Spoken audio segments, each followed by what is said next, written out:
মুসলমানদের উচিত ছিল ইস্তেগফার তওবা করে খালেস মুসলমান হওয়া, যেটা যিনি খলিক, যিনি মালিক, যিনি রব মহান তিনি নিশান করেন। ইয়া আইয়ুহাল্লাযীনা আমানুত্তাকুল্লাহা হাক্কা তুকাতিহি ওয়া লা তামুতুন্না ইল্লা ওয়া আনতুম মুসলিমুন।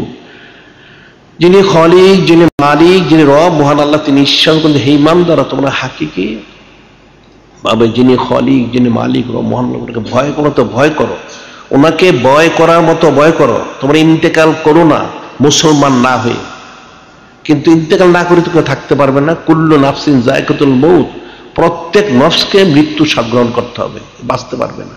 তাহলে আগে মুসলমান হইতে হলে মুসলমান হওয়ার জন্য কি করতে হবে?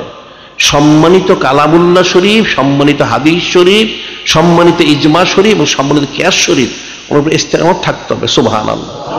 তখন সে মুসলমান হবে। আর মুসলমান হতে পারলে তার জন্য কামিয়াবি। আর এর জন্য যে বিষয়টা প্রথম প্রয়োজন সে হচ্ছে তাদের শিক্ষা, এই তালিম, তার যে দর্স তাদরিস, এই সিলেবাসটা কোরআন শরীফ সুন্নাহ শরীফ মোতাবেক হইতে হবে। এখন দেখা যাচ্ছে সিলেবাস তারা কুফরি সম্বলিত করতেছে, নাউজুবিল্লাহ।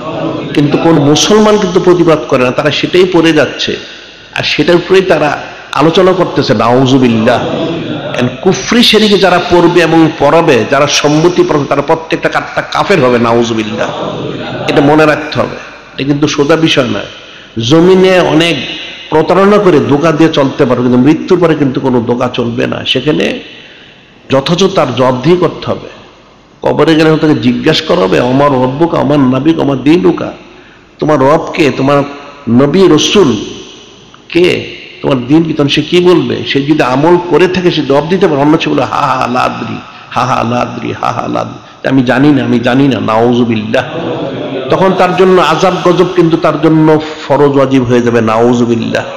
যেটা প্রত্যেক মুসলমানের মনে রাখতে হবে যে এই যারা সিলেবাস যেগুলি করা হচ্ছে, এই কুফরি সম্বলিত সিলেবাস, এটা মুসলমানদের পড়া উচিত। প্রত্যেক মুসলমান যারা সন্তান, যারা মুসলমান দাবি করে, পুরুষ হোক, মহিলা হোক, ছেলে হোক, মেয়ে হোক, আর যারা অভিভাবক, আর যারা শিক্ষক হোক, এদের জন্য ফরজ হচ্ছে এই সিলেবাসকে পরিপূর্ণভাবে বর্জন করা। এটা তারা পড়বেও না, পড়াবে না। সমস্ত সিলেবাসটা পরিপূর্ণভাবে সম্মানিত দ্বীন ইসলাম অনুযায়ী হতে, অন্যথায় এই সিলেবাস পড়াও জায়েজ নেই, পড়ানো জায়েজ নেই। যারা পড়বে পড়াবে এরা প্রত্যেক একটা কাফের হবে, নাউজুবিল্লাহ। এটা মনে রাখতে হবে। বিষয়গুলো কিন্তু সূক্ষ্ম বিষয়, ফিকিরের বিষয়। মুসলমান কখনো ফিকির করে না, যার জন্য তারা দেখা যায় রসম রেওয়াজ, কাফেরদের গোলামি করতে করতে তার জিন্দেগি শেষ, নাউজুবিল্লাহ। এই যে কাফেরদের গোলামি করা যাবে না। একজন মুসলমান সে যিনি খলিক, যিনি মালিক, রব মহান আল্লাহ, ওনার গোলাম হইতে হবে।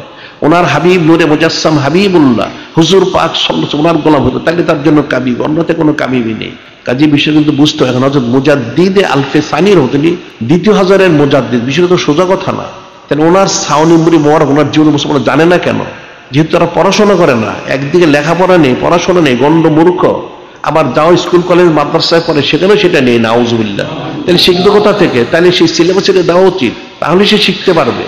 এটা মনে রাখতে হবে যে প্রত্যেক মুসলমানকে দ্বীন ইসলাম জানতে হবে, জেনে খালেস ইমানদার মুসলমান হয়ে তাকে ইন্তেকাল, তাহলে তার জন্য কামিয়াব, অন্যথায় কোনো কামিয়াব নেই। কাজে যিনি খলিক, যিনি মালিক, যিনি রব মহান আল্লাহ, তিনি হাকিম, আমাদেরকে সম্মানিত দ্বীন ইসলাম আমরা প্রত্যেক বিষয় জেনে শুনে বুঝে আমল করে খালেস ইমানদার মুসলমান হয়ে হাকিম ভাবে ইমানদার হিসেবে ইন্তেকাল করার জন্য তৌফিক দান করেন।